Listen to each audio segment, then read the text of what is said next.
மன அழுத்தங்கள் அதை குறித்து தேவன் இன்றைக்கு நம்மோடு கூட பேசும்படியாக விரும்புகிறார்.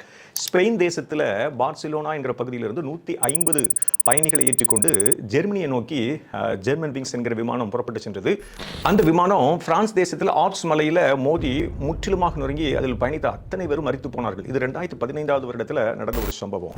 சிதைந்து போன நிலைமையில் பிளாக் பாக்ஸ் ஆனது கண்டுபிடிக்கப்படுகிறது. அதில் மூத்த விமானியும் கோ விமானியுமாக இணைந்து அவர்கள் பேசுகிற உரையாடல் அதில் இருக்கிறது.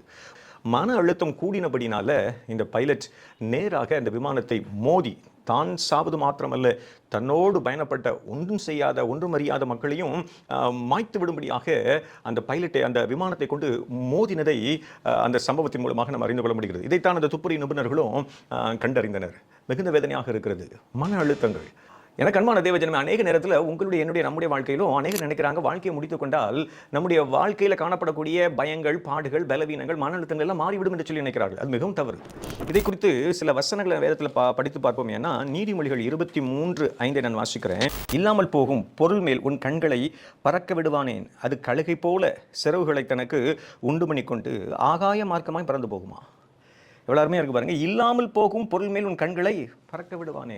நமக்கு என்ன இருக்கிறதோ, கர்த்தர் எதை தந்திருக்கிறாரோ அதில் மன மகிழ்ச்சியோடு மனரம்யமாக இருக்க நம்ம பழகிக்கொள்ள வேண்டும். ஆகவே தான் பவுல் நிருபங்கள் எழுதும்பொழுது அருமையாக சொல்லுகிறார், போதும் என்கிற மனதுடனே கூடிய தெய்வ பக்தியை மிகுந்த ஆதாயம் என்பதை அருமையாக எழுதுகிறார்.